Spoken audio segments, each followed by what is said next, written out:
negative stereotypes or activated students' negative stereotypes of women's competence. Or it may be that students were distressed. Oh, sorry. Wait, what am I saying here? Right, same thing I already said. So in the experiment, they basically set it up so that you would receive an evaluation from a female or a male person in a lab environment, and then their actual competence was held constant experimentally. And then they concluded from this the same conclusion they discussed in the first study, which is they get a negative grade, activates students' negative stereotypes about women's competence, and particularly contradicts assumptions of women that they'll be nurturing and kind of mothering and supportive. And so you should remember this when you evaluate TAs or GSIs in your parlance, who are members of stigmatized groups, because you may find that if you get a negative grade from a member of a stigmatized group that will activate a non-conscious stereotype, which will compel you to grade them down and to evaluate them lower. So you may want to be aware of this process so you can avoid doing motivated stereotyping processes of your own GSIs. Any questions about this? Yes, David. Yes, grade me tougher and them better. Just go ahead and give me the worst evaluation of them all, because I'm probably deserve. Yes. Yes, that's a stereotype, I guess. Yeah, that would be a generalization that might or might not be true in all cases. Yeah. Really? Your teacher said that? She's not supposed to say that. Okay, stereotyping research study 2. So this is a very, very creative piece of research that was done by Joshua Carell a few years ago and was inspired by a very, very tragic incident in New York City. And the paper is called The Police Officer's Dilemma. And here was the problem that they were approaching, that they wanted to do research on. There's a tendency for African Americans to be disproportionately victimized by accidental police shootings. And there's many possible explanations for this, right? One explanation that people tend to latch onto is they're not so accidental. That accidental police shootings are disproportionately African Americans as victims are not accidents. They're a product of explicit racist police forces who are killing African Americans at a higher rate than they would white suspects. And certainly that might be the case. Joshua Carell had a different idea, a subtler idea, a more social psychological idea, that maybe it was a product of a non-conscious stereotype activation process. And they were specifically inspired by the very controversial and well-known case of the killing of Amadou Diallo. Amadou Diallo was a 24-year-old West African immigrant who one night was standing in his apartment doorway in New York City, and police told him to freeze. They were looking for a suspect in, I don't remember if it was maybe a robbery or something in the neighborhood. He fit the description, even though he had his back to them, I guess. And police told him to freeze. He reached into his pocket, and the police shot 41 bullets at him. 19 hit Amadou Diallo, and he died. As it turned out, he was not the suspect they were looking for, and he was only reaching for his wallet at the time. And this is very controversial, of course, because why was he shot that many times, especially? You know, anyway, okay. So, and there were many protests of the Amadou Diallo killing. It became a sort of, it brought this problem to the fore of American thinking, political cause. So, why are African Americans disproportionately victims of police shootings? Well, it may be due to explicit racism. And certainly in the past, this has been the case. We can prove this was the case in parts of America, where policemen who were also Klansmen systematically killed African Americans who were trying to do stuff like register African Americans to vote. Their case closed, explicit racism leads to police disproportionately killing African Americans. But maybe it's also due to implicit stereotyping of African Americans as more threatening or hostile or aggressive or criminal or what have you than whites. And so, in a split second, when police have to decide whether to shoot a suspect or not, to determine if they're hostile and going to attack them or not, they have to assess the target as a threat. They have to decide, is this suspect about to shoot me, or about to attack me? And that's the decision they have to make. They have, less than a second to make that decision a lot of the time to shoot. And if people hold an automatically activatable stereotype of African Americans as more threatening, then that might lead to disproportionate wrongful shootings of African Americans, where in that split second, you rely on automatic activations which are based, which reflect stereotypes.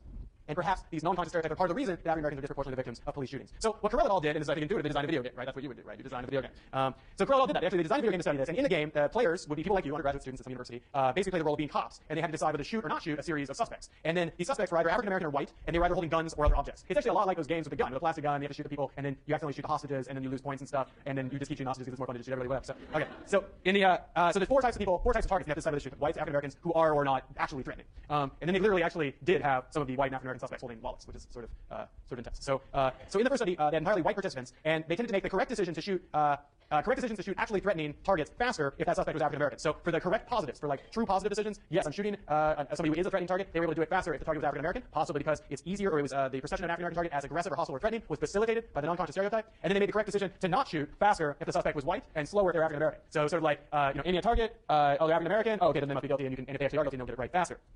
Okay. In a second study, they sped the game up. They want to put them under more duress and better simulate the actual conditions that somebody might have to make, or might be under when they make these kinds of decisions. Participants then were more likely to make erroneous shootings of African American suspects. And that's kind of what they were most interested in, right? Is these false positives, when people decide to shoot and they shouldn't have because the target wasn't threatening. In the first study, there wasn't really any way to get false positives. The game was pretty easy. They were just like, as quickly as you can, shoot this person if they're threatening and don't if they aren't, and pretty much everybody got all of them right. But when they speed the game up, they started producing some more errors, and the victims of those errors were the African American targets. In the third study, it was the same as the first study, except they measured perceptions of African Americans as aggressive or threatening beforehand, and then they also measured the extent of contact people had with African Americans. And they found that the same biases from the first study were greater amongst those who reported having a stronger African Americans are aggressive stereotype in their heads. And they also found the bias was greater amongst those who had less one-to-one contact with African Americans in the past. So people with a stronger stereotype of African Americans as aggressive are more likely to quickly shoot African American targets, and then those with less contact are more likely as well. And then fourth study showed they found the equivalent levels of bias amongst both white and African American participants. Because at this point you're probably wondering, well, what about African American participants? Would they exhibit the same biases, or is it just whites? And it was actually shown to be equal amongst whites and African Americans. I can't talk.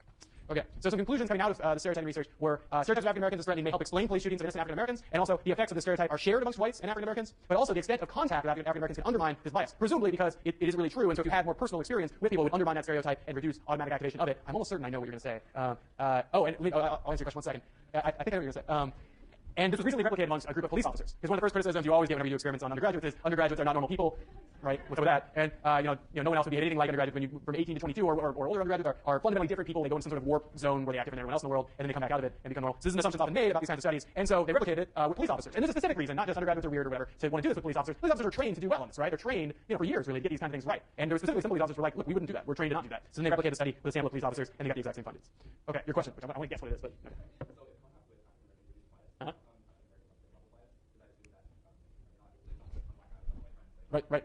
Exactly. That's okay. So that's what I thought you were going to say. So it's easy for me to say now, but somebody says that every year, and I say it when I write a paper too, and I think it's like totally obvious. Not obvious. It's a great observation. But so yes. So if you didn't hear what he said, how can it be the case that whites and African Americans both exhibit a bias if it's the case that contact with African Americans reduces the bias, and African Americans presumably have more contact with African Americans, right? This is logical. Maybe it's not logical. What do you think?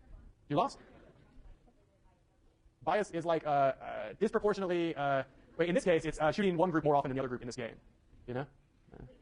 Well, yeah, it's a game. It's like a video game where they have to shoot suspects if they're guilty, or not shoot them if they're not. And there's a bias in that they're shooting the African American suspects more often than the white suspects. A bias means, God, that's really hard to find. Are you gonna help me, or do you have another question? Okay, well, hold on. If you have another question, I'm too deep over here.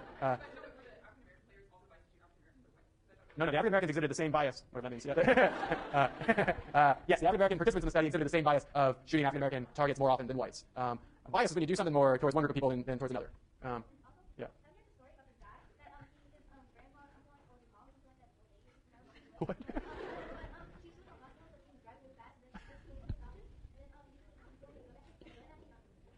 Uh-huh. Oh yeah, who's that guy? Yeah. Yeah.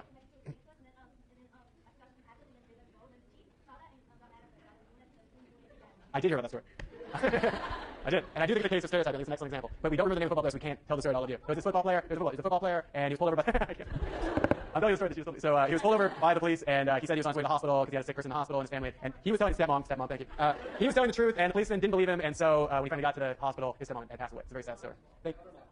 Mother-in-law. It's not the same stepmom. So, okay, back to your original question. I need to answer your question. So, back to your original question. Calm down, okay? Okay, so I agree with you that it is the case that African Americans disproportionately affiliate or interact with other African Americans, have more contact with other African Americans. So, yes, this doesn't seem to make sense, and they kind of explain it away a little bit in the discussion section because clearly a reviewer caught on to the same thing. I don't know. I mean, this is not a good answer, and I think it's a good point that the research probably isn't done. You know what I mean? Like, they don't have it totally nailed down yet. Yes?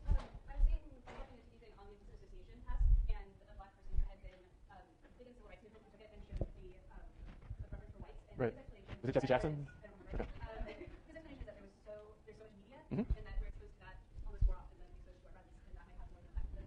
Right, so there's a very consistent finding that African Americans also score as having implicit discriminatory attitudes towards African Americans in the implicit association test. And how can this be, right? You wouldn't think so. But the idea is we're all exposed to the same cultural information. We develop the same cognitive connotations. And this is probably why there's the same rates of, well, yeah, this is me saying that here, actually. So, yeah, the same rates of, yeah. Yeah.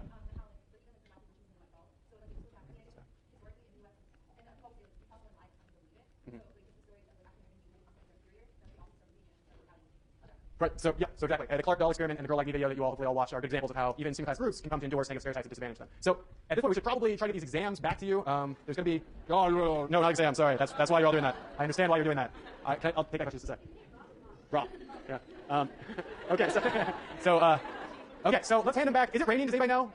Okay, so let's hand them back here, out here in that like atrium-y area. You know what I'm talking about? Like there, where that cafe is? What? I'll tell you. Just give me a chance. Okay. So the Grand Illusion essay. The Grand Illusion essay will be handed back to you. If your last name is A through G, then Mike will have it. If your last name is H through L, then Kristen will have it. If your last name is M through Z, then Sandra will have it. And I'll have the Cool Hand Luke essays, and then Nora will have exam 1 if you need it. And we'll be out there.